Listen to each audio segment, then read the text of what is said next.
Bien, hermanos, hemos estado viendo un tema, una serie que se llama Advertencias. Y si usted no se había dado cuenta, la Biblia está llena de advertencias. Ahora, las advertencias están ahí en el lado positivo, es decir, porque Dios quiere dirigirnos a vivir de forma correcta, pero más que nada, precisamente evitarnos de peligros latentes que hay en nuestra vida. En el Antiguo Testamento, hermanos, en el Antiguo Testamento, ustedes saben que nuestro Dios, Jehová, eligió un pueblo, ¿verdad? ¿Cuál era ese pueblo? Israel. El pueblo de Israel. Y podemos notar que incluso desde la misma caída del hombre, pues el hombre ha desviado su atención de Dios. Constantemente, Dios advertía al pueblo de Israel sobre muchas cosas, pero específicamente una de ellas era la idolatría. La idolatría. Lo podemos notar. De hecho, cuando Dios se manifiesta y quiere así proporcionarle su nombre a Moisés, él se menciona como el Yo soy.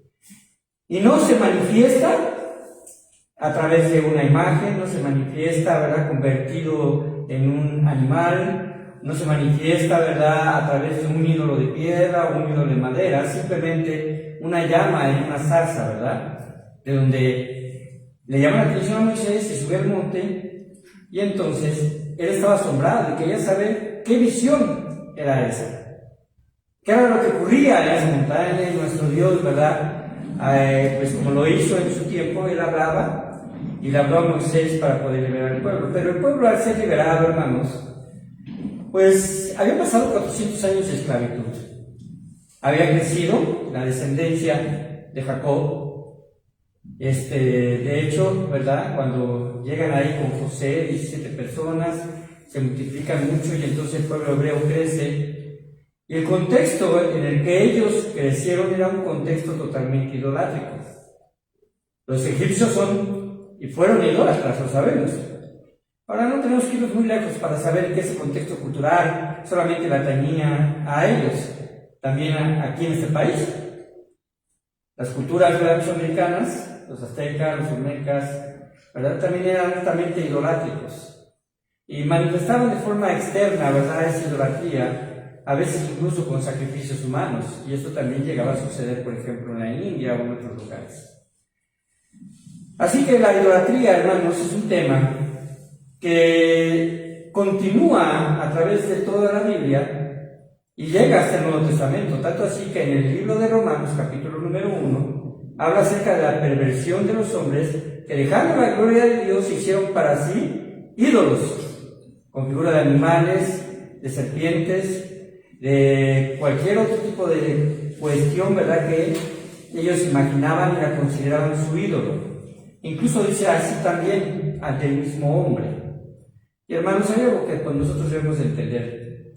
Nuestro Señor, ¿verdad?, nos crió con una sensibilidad para buscar adorar. Todos los hombres adoran a Él. Todos. Por muy ateo que sea, al fin y al cabo se adora a sí mismo. Al fin y al cabo es el centro de atención su misma persona. En cierta ocasión, ¿verdad?, estaba yo oyendo a un hombre en un comercio, ¿verdad?, y estaba él alegando con una persona, ¿verdad?, acerca del dinero, y le dice: pues para mí mi Dios es el dinero. Y lo repitió varias veces, y además estaba muy enfadado. Quizás hubo alguna situación ahí que le afectó, ¿verdad?, económicamente, pero él lo mencionaba así.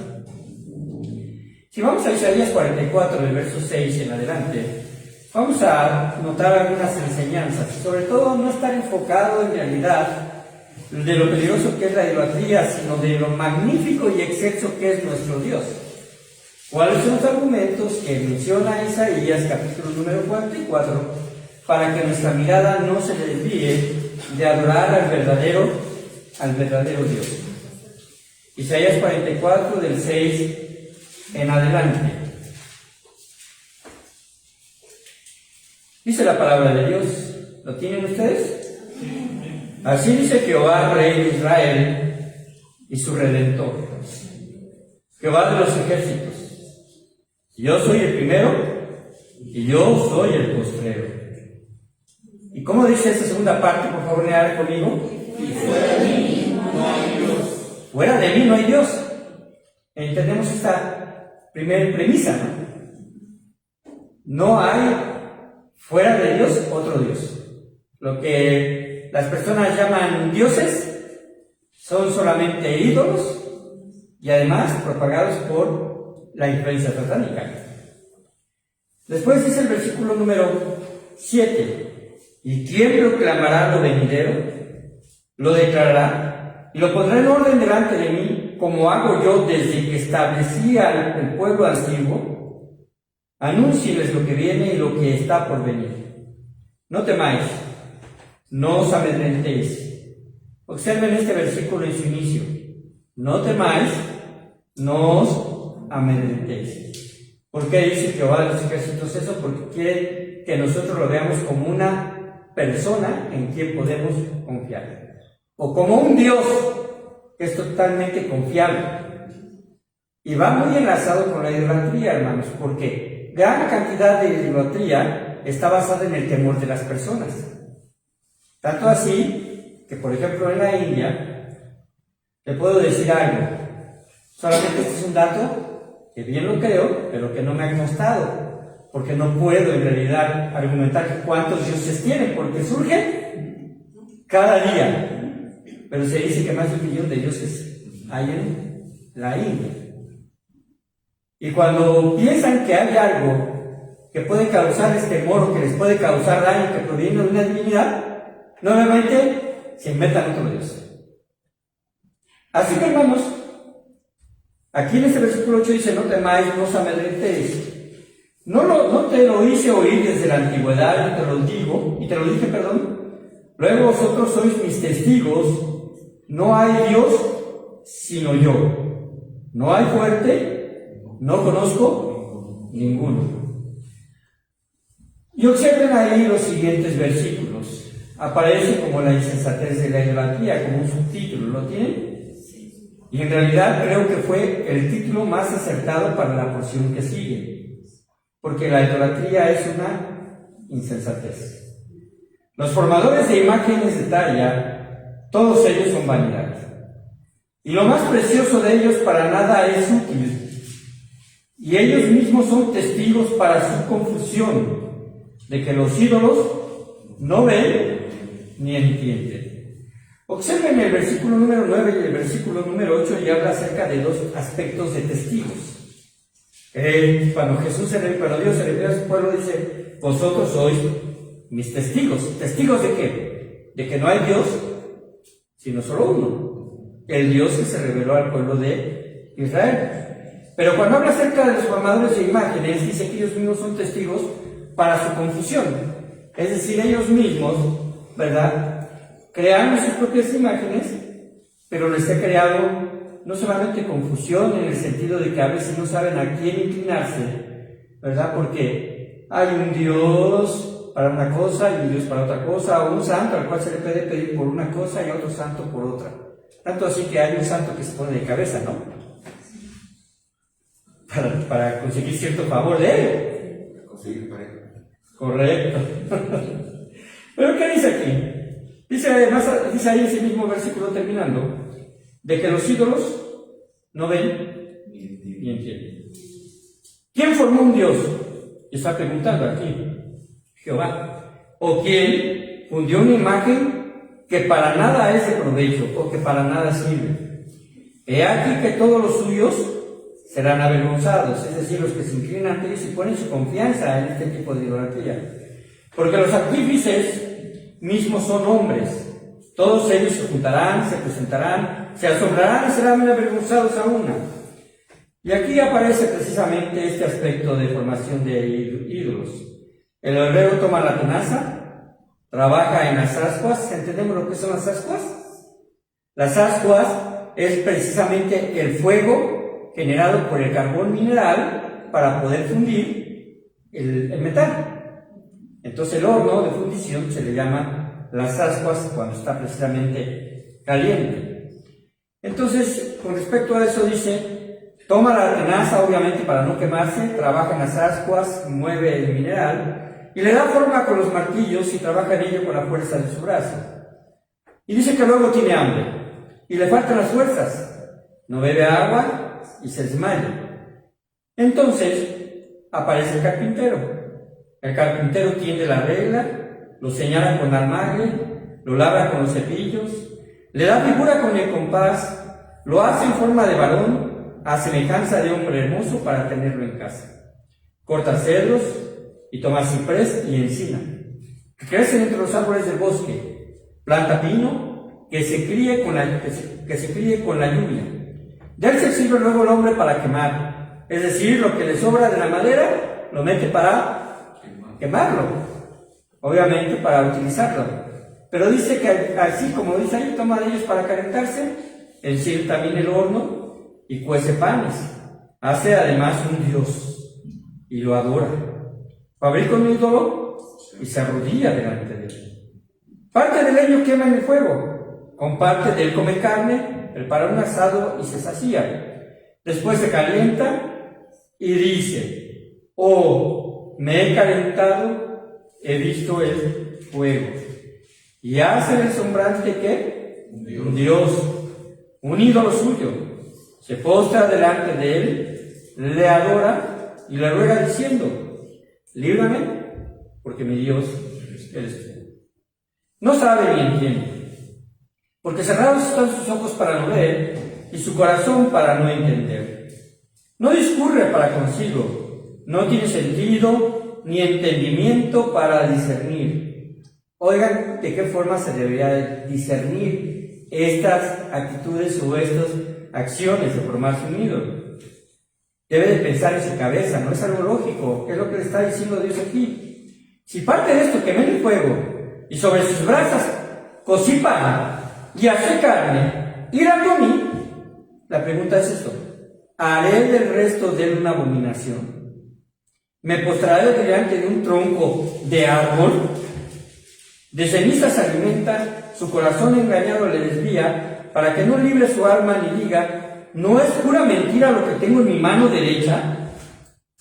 Y entonces aquí, Dios, ¿verdad?, le dice a su pueblo, acuérdate de estas cosas, oh Jacob e Israel. Cuando dice Jacob e Israel se está refiriendo con sus dos nombres con los cuales se identifica el pueblo hebreo. Y le dice algo muy, ¿verdad?, radical: tú eres mi siervo, o porque mi siervo eres. Yo te formé. Siervo mío eres tú. ¿Qué diferencia hay con respecto a los ídolos? Los ídolos los forma el hombre y Dios forma al ser humano, y en este caso a su pueblo. Le dice, estás mal, estás viendo las cosas al revés. Israel, no me olvides. Yo deshice como una nube tus rebeliones y como niebla tus pecados, ofreciendo el perdón. Vuélvete a mí, porque yo te redimí. Y además aquí nuestro Dios, esta es una exigencia de adoración. Cantad loores. Pero aquí, ¿verdad?, lo ve precisamente de una forma poética, hacia los cielos. Cantad loores, oh cielos, porque Jehová lo hizo. Gritar con júbilo profundidades de la tierra, prorrumpid montes en alabanza, bosque y todo árbol que en él está, porque Jehová redimió a Jacob y en Israel será glorificado. Ahora, el mineral se saca obviamente de la tierra y la madera o la leña se saca de los árboles, ciertamente. Bueno, aquí como que está diciendo Dios, ¿verdad?, metafóricamente y poéticamente, ¿sabes qué? Si la tierra hablara y si los árboles hablaran, me adorarían a mí. Así dice Jehová tu Redentor, versículo 24, que te formó desde el vientre. Yo, Jehová, que lo hago todo, que extiendo solo los cielos, que extiendo la tierra por mí mismo, que deshago las señales de los adivinos y enloquezco a los agoreros. Los agoreros vienen siendo precisamente los que intentan ver el futuro, aquellos que le prometen a usted a través de una bola de cristal, ¿verdad?, o que se puede formar un hechizo. Bueno, dice que les hace las señales de los adivinos y enloquezco a los agüeros, que hago volver atrás a los sabios y desvanezco sus sabiduría. Les mencionaba lo siguiente. El hombre fue creado para adorar. La intención de Dios, al revelarse, es que le adoremos a Él y que lo consideremos como el único Dios a quien se debe de adorar, porque fuera de Él no hay otro. Pero el miedo lleva a las personas a veces a equivocarse. Yo pregunto, ¿quién no tiene miedo, no? Le decía a mi esposa en el camino, hoy que íbamos, le digo, ¿cuánto mide más o menos mi mano, verdad? Le comentaba. Y ella me decía, pues como 15 centímetros, pero bueno, yo creo que mide como 20 centímetros.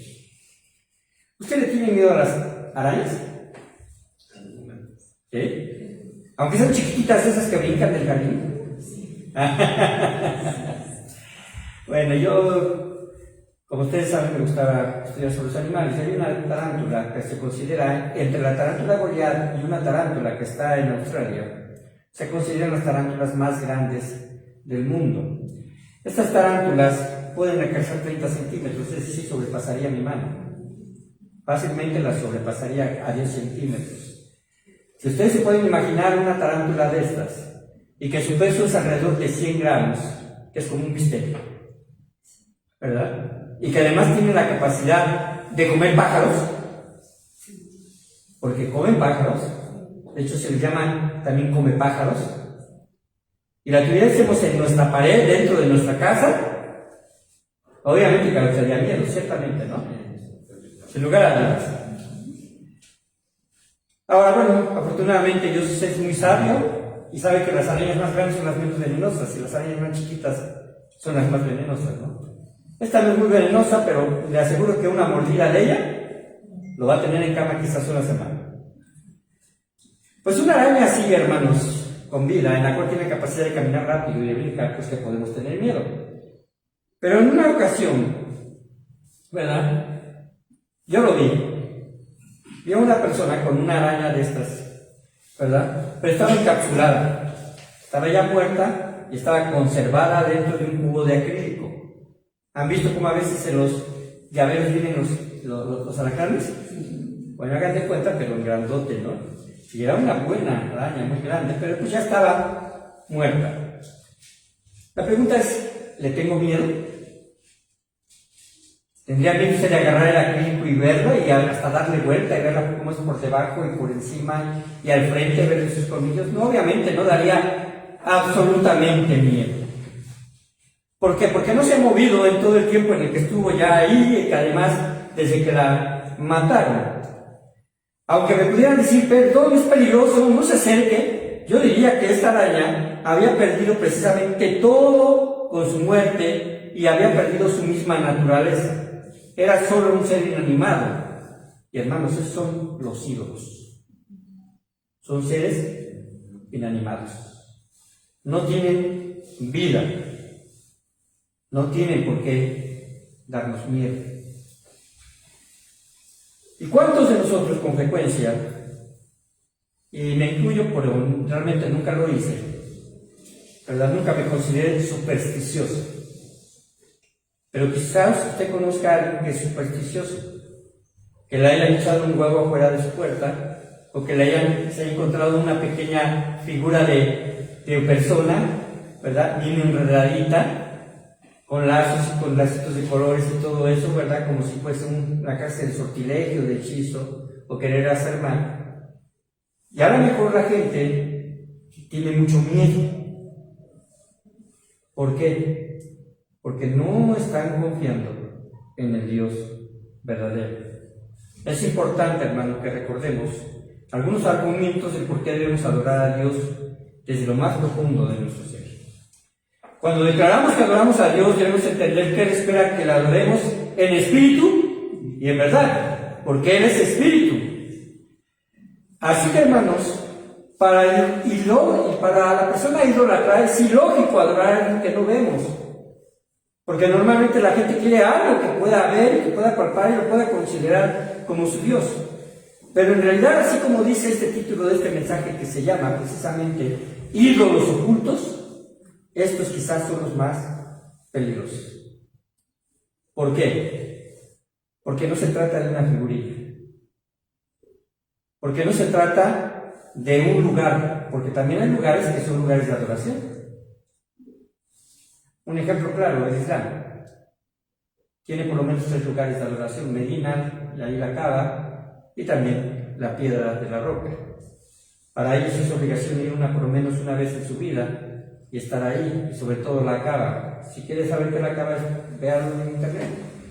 Es un lugar que se encuentra, ¿verdad?, precisamente allá en Arabia, y es cuadrado completamente y tiene una roca negra en la parte de abajo, donde ellos piensan precisamente que Dios le reveló a Mahoma, ¿verdad?, el Corán o parte del Corán. Y ellos piensan que tocando esa estructura son bendecidos. Eso es idolatría, hermanos. A pesar de que ellos digan que no son idólatras, esa es una actitud idolátrica. Es tanto como decirles a ustedes que si no pertenecen a los bautistas, usted se va a perder. Estoy haciendo de una denominación un punto idolátrico, y no es eso. No es eso. Nosotros no predicamos eso. No predicamos que este lugar, ¿verdad?, por sí solo es un centro idolátrico, que si usted no viene, no va a ser salvo. No predicamos eso. Predicamos que la salvación es por gracia y que es solamente en Cristo Jesús. Así que, hermanos, usted y yo no debemos meter de contrabando ninguna clase de ídolo de nuestra fe. Aún aquellos ídolos invisibles que desplazan a Dios, que lo desplazan a ser el primer lugar en nuestras vidas. Vamos a ver el primer argumento. En el versículo 6 de ahí, precisamente Isaías, dice: yo soy el primero y yo soy el postrero. Este es un nombre que también es atribuido a Jesús en el Apocalipsis. Yo soy el primero y yo soy el postrero. Entonces, el primer argumento precisamente es porque Dios existe por sí mismo. Dios es eterno. La eternidad, hermanos, es un concepto que podemos nosotros a lo mejor darle una definición como algo que siempre ha existido, pero en su naturaleza es incomprensible para nosotros, porque nosotros nos manejamos dentro de la esfera del tiempo y de la distancia. Pero entonces, si Dios siempre ha existido, podemos nosotros precisamente entender que si Él es eterno, es el creador de todas las cosas. Jehová es el que es. Es imposible para nuestra mente comprender la eternidad de Dios, porque somos seres limitados y finitos. Él es, por el contrario, ilimitado e infinito. Tratar de explicar la eternidad, solo Dios lo podría hacer. Solo Dios lo podría hacer. Nosotros estamos limitados, como le dije, por tiempo, y esta medida rige y pone límite a cada uno de nosotros, incluso para su propia vida. Tenemos un tiempo de vida biológica. Pero en el caso de Dios, incluso cuando Él se manifiesta, su propio nombre sugiere su eternidad. Dice la palabra de Dios, como lo dije allí en Éxodo 6, 2 y 3: yo soy Jehová, y aparecí a Abraham, a Isaac y a Jacob como Dios omnipotente, mas mi nombre Jehová no me di a conocer a ellos. Los israelitas consideraban el nombre demasiado santo para ser pronunciado por labios humanos. De hecho, ellos cuando necesitaban decir Jehová, ellos sustituían la palabra por Adonai, que es la palabra Señor. Es una palabra que precisamente identificaban a Dios, pero era tan consagrado y tan santo que los judíos no querían pronunciar esa palabra, la palabra Jehová o la palabra Yahvé. Así que precisamente para ellos era algo que representaba para ellos un aspecto de parte de Dios de gran relevancia, tanto que los escribas, ustedes saben que los escribas tenían un oficio, ¿no? Su propio nombre lo dice. Los escribas eran los encargados precisamente de transcribir las escrituras de papiros viejos a papiros nuevos, y lo tenían que hacer con reglas estrictas. Tanto así que los escribas se bañaban antes de escribir el nombre de Jehová. Si llegaban a un párrafo donde estaba el nombre de Yahvé o las 4, ¿verdad?, consonantes del alfabeto hebreo, se tenían que bañar antes porque era tan santo para ellos que tenían que ir limpios. Y además escribían con plumas y después tenían que destruirlas.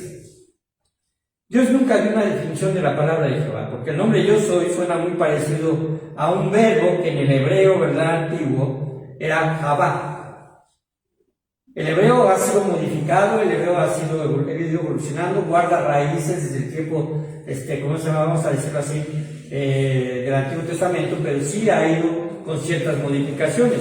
Y es muy probable precisamente de que este nombre, ¿verdad?, simplemente signifique, como lo hemos dicho, yo soy, yo soy el que era, el que es y el que ha de venir. Pero hay algo interesante con respecto al hebreo. Existe un tiempo en el cual en el español no lo tenemos, y ese tiempo se llama así, tiempo causativo, que es precisamente el tiempo que menciona este verbo como el que causa algo. Es decir, no solamente soy el que soy, sino el que hago ser, el que puede obrar. Así que, hermanos, ¿por qué es importante que sepamos esto? Que solamente hay un Dios que es eterno. Yo le pregunto a usted, ¿esta humanidad necesita muchos dioses o un Dios excelsamente grande? Un Dios excelsamente maravilloso, ¿verdad?, y grande, tanto que no se le escapa nada. Es un Dios inmutable. Así que, hermanos, en su propio nombre no se necesitaría añadir una palabra descriptiva, porque Él nunca va a cambiar y nunca va a desaparecer. Dios es el que siempre ha sido. Segundo argumento, dice la palabra de Dios en el versículo 6 que leímos en Isaías, precisamente 44. Si ustedes van a Isaías 44, el versículo número 6, dice algo más al final: y fuera de mí no hay Dios. Fuera de mí no hay Dios. ¿Cuál es el último argumento? Él es el único Dios a quien se puede recurrir. ¿A quién se puede recurrir? Es decir, todo aquello que está fuera de Dios no existe como divinidad. No cometamos el mismo error que cometen, como lo he mencionado, cientos de religiones, de pensar que hay otros dioses. Solo hay un Dios. De hecho, ¿verdad? De hecho, el Shema, que se conoce, la declaración de Dios, ¿verdad?, en Deuteronomio capítulo número 6, dice así: oye Israel, Jehová nuestro Dios, Jehová uno es. Dios mismo exhorta que evitemos a los dioses que sean de confección de hombre, que sean fabricados por el hombre. Un Dios no hace nada. Los ídolos no ven ni entienden. Y miren, hermanos, desde que Dios se reveló, y que se reveló al pueblo de Israel primeramente y después, ¿verdad?, a través de Jesucristo, porque así lo dice Hebreos 1:1, Él en los posteriores tiempos nos ha hablado por medio del Hijo, no ha cambiado precisamente en su pensamiento de revelarnos que Él es uno y que le debemos de adorar. No importa a usted, hermano o hermana, cuántas cosas vea con respecto a símbolos idolátricos. Hay algunos muy antiguos. En Babilonia, ciertos vestigios de pirámides.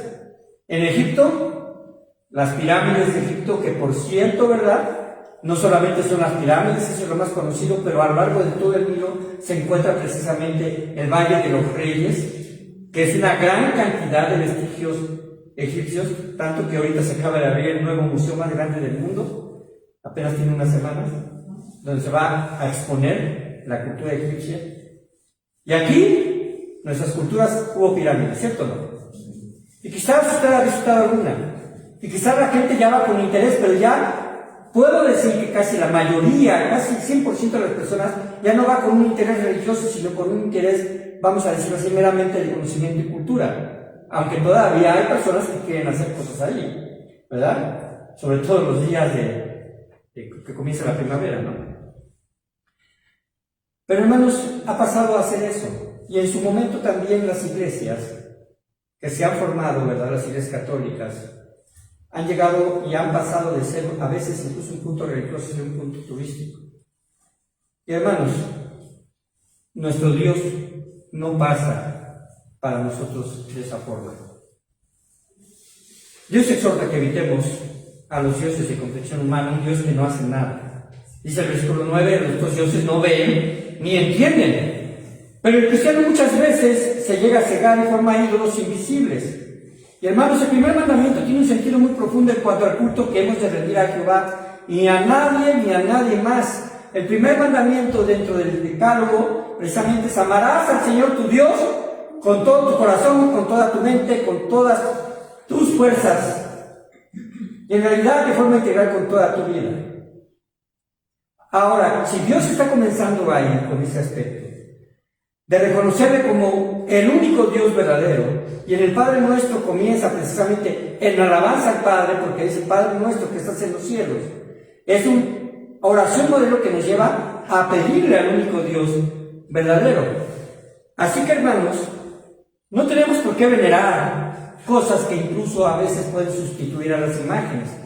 ¿Cómo qué? Le voy a decir de una forma simple. Como cristianos nos podemos volver idólatras de aquello que quita a Dios en primer lugar. Sea el trabajo, sea el dinero, sea una distracción, sea un patrón pecaminoso, ¿verdad? Eso sustituye a Dios en primer lugar y te hace pensar que eso es más importante de la directriz doctrinal que tenemos en la Biblia de adorarle solamente a Él. Y en ese precisamente, bajo esa verdad, poder decir que Dios nos capacita para que a través del arrepentimiento y sujeción a sus mandamientos, Dios transforme nuestros corazones y no tener valores supremos que estén más arriba de Dios o a la misma altura de Dios.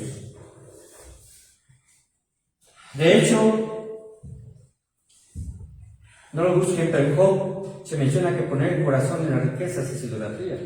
Si quieren tomar así una fochita, es Job 31, 24 y 25.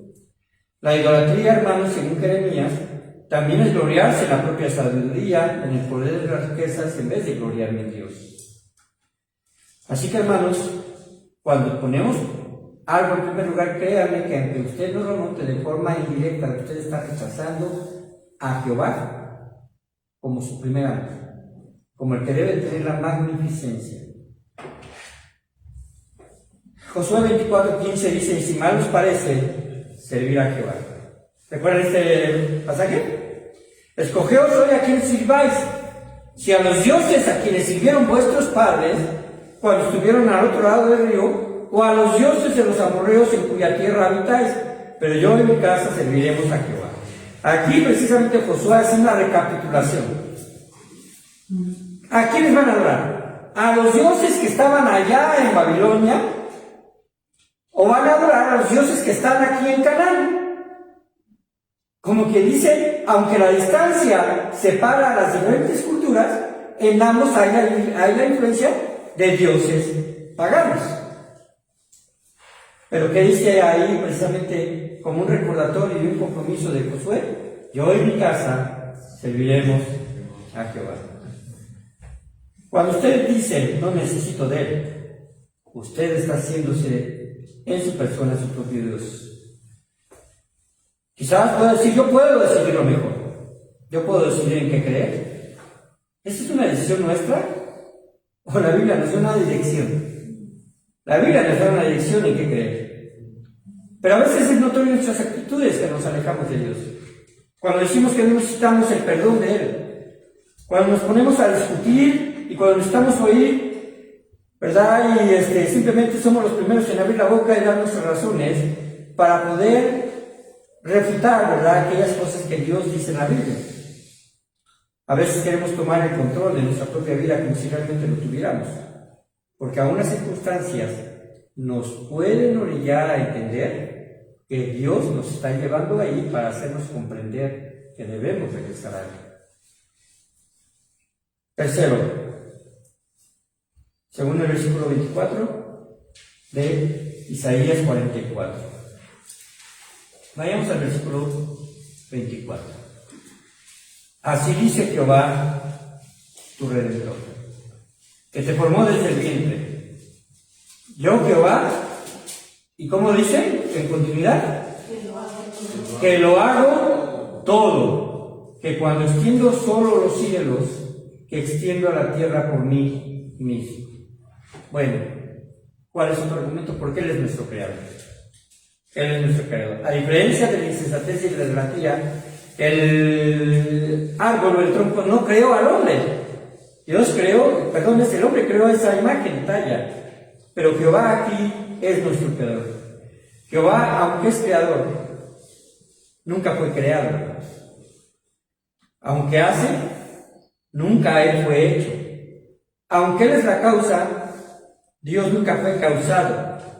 Esto explica la proclamación precisamente del salmista cuando dice: antes que naciesen los montes y formasen la tierra y el mundo, desde el siglo y hasta el siglo, tú eres Dios. Desde el siglo y hasta el siglo, tú eres Dios. La palabra siglo, ¿verdad? Aquí no está definiendo un tiempo de 100 años. Nosotros sabemos que un siglo, ¿verdad?, económicamente son 100 años. La palabra siglo es traducida una palabra que se llama, en griego, que es ion. Y esta palabra no tiene una cronología, sino está mostrando precisamente plenitud. Es decir, que es eterno. A Jehová nadie lo gobierna. Y a usted y a mí sí nos gobierna Jehová. El clima, este clima frío, nos dicta que debemos usar, ¿verdad? ¿Qué le dicta? Que salgamos con nuestra chamarra, con nuestros tacos. Las carreteras nos guían y nos dicen por qué debemos de ir. La gravedad, hay una ley de la gravedad, y esta ley precisamente dicta también la velocidad. Y nuestra salud determina nuestras fuerzas. Pero en el caso de Dios, ¿verdad?, nuestro Dios no regula el clima, Él lo hace. No desafía la gravedad, Él la creó. Él verá si su salud es afectada, pero Él no puede ser afectado por ninguna enfermedad. Él no depende de un cuerpo. Jesús mismo dijo: Dios es espíritu. Y como espíritu no tiene limitaciones. Más adelante también, bueno, retomando en el Antiguo Testamento, el Salmo 139 dice así: ¿a dónde me iré de tu espíritu y a dónde huiré de tu presencia? Esto lo pregunta David. Y él mismo responde, ¿verdad?, a través de la revelación de Dios: si subiera a los cielos, allí estás tú. Y si en el Seol hiciera mi estrado, he aquí que tú estás. Hermanos, Dios sopló aliento de vida, y por ese soplo de aliento de vida, la raza humana existe. Y cuando usted estuvo en el vientre de su madre, y cada uno de nosotros, o cuando usted llevó a su hijo en su vientre, Jehová sabía de esa concepción, y Él bendijo para que tuviese una vida todavía más allá del mismo vientre. Así que, hermanos, ningún acto extraordinario, vamos a decirlo así, ningún acto extra pudo haber formado a Dios. Nadie lo hizo aparecer. Dios es eterno. Así que, hermanos, ¿en quién podemos confiar? Si eres todo, si eres creador. La pregunta, hermanos, y concluyo: nuestro Dios, que puede colocar, y me estoy yendo muy bajito, 100,000 millones de estrellas en las diferentes galaxias de estos, o mejor dicho, de este universo. Necesitamos un Dios que puede precisamente tener este poder. Un Dios que pudo convertir el barro en carne. Esta carne, en 75 o 100,000 millones de células nerviosas que componen nuestro cuerpo. ¿Sabe que nuestro sistema tiene más de 10,000 conexiones entre ellas, entre las mismas células, que se convierten en millones y están ubicadas solamente dentro de nuestro cráneo para llevarnos al pensamiento, para llevarnos precisamente a poder ser seres racionales? Y ese pequeño, ¿verdad?, ese pequeño aparato llamado cerebro nos hace comprender que hay un Dios que nos creó.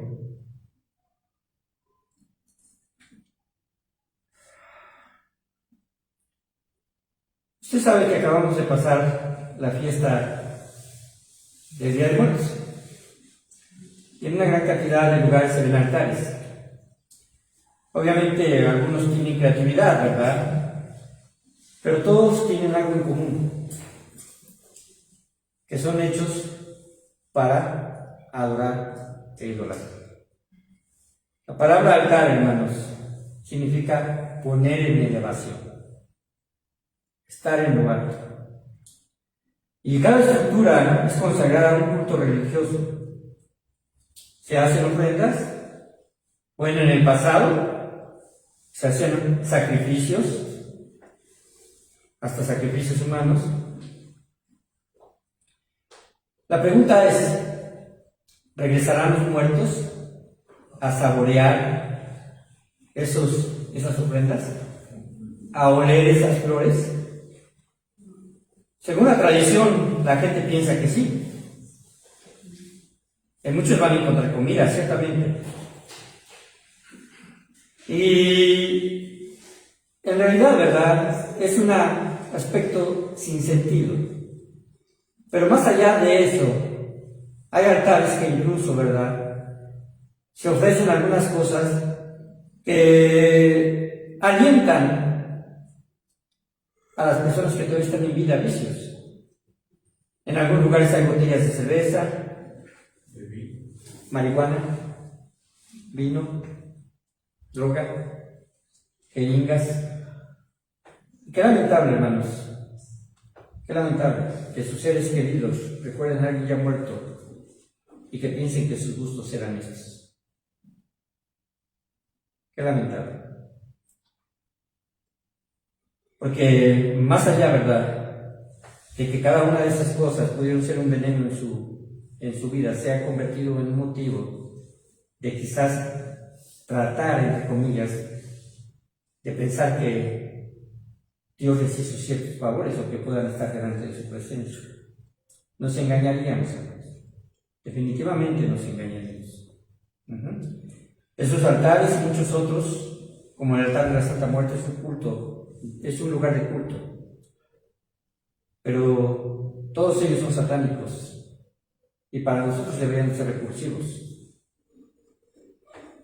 Las imágenes, hermanos, ahora han cambiado y ahora se llama materialismo. Ha cambiado y se llama orgullo y ego.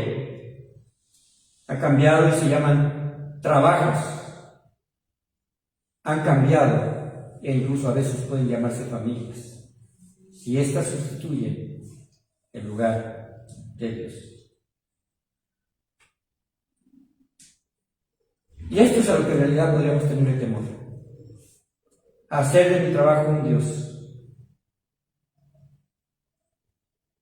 Me causaría temor ver arrodillarse a mis seres queridos ante el altar de la diversión y los vicios. Me causaría temor que la pornografía se convirtiera en el Dios de alguno de ellos. Y podríamos incluso, sin saberlo, y pensar que eso es lo que está precisamente en el altar de sus corazones y que así lo ha desechado Dios. Porque a veces podemos pensar, bueno, quizás esté compartido, pero Dios no comparte su gloria, ni comparte su lugar en nuestras vidas. La palabra de Dios nos habla de que Dios es un Dios celoso y santo, y que Él quiere el lugar que responde en nuestras vidas y quiere sensibilizarnos como Pablo. Cuando Pablo decía precisamente en Hechos 17:16, mientras Pablo los esperaba en Atenas, su espíritu se enardecía viendo la ciudad entregado a la idolatría. Y hermanos, en nuestro lugar, en nuestro origen, está sumido nuestras ciudades en idolatría. Y de verdad deberíamos ser impulsados, ¿verdad?, para poder nosotros precisamente poder apoyar a aquellos que Dios sensibilice para que puedan salir de ese aspecto que solamente les lleva a una perdición eterna. Vamos a orar. Padre bendito, Señor, quizás se ha hablado mucho acerca de esos ídolos ocultos. Quizás lo hemos mencionado una y otra vez, pero también, Señor, quizás no lo hemos comprendido de la forma en la que tú quieres que lo entendamos. Que todo eso nos aleja, Señor, de ti. Que Padre bendito puede llegar a ser, Señor, a veces tan imperceptible, pero que al fin y al cabo causará daño. Permítenos, Padre Santo, el siempre poder disfrutar de aquellas cosas que tú nos das, pero dentro, Padre Santo, de los límites que no rebasen, Señor, la adoración que te debemos, la exaltación que tú mereces y el lugar que, Padre Santo, ocupas en nuestras vidas. Bendícenos en esta tarde noche y bendice a aquellos que, Padre Santo, nos están oyendo y permite, Padre bendito, de que nos vayamos con reflexión en nuestro corazón, Padre, sobre lo que tú quieres cuando elevemos cada oración. Cuando adoremos, Señor, antes de pedir. Y Padre bendito, sabemos que tú, Señor, nos verás con gracia y actuarás en favor de tus hijos. Porque tú nos amas a través de los méritos de tu Hijo Jesucristo. Amén.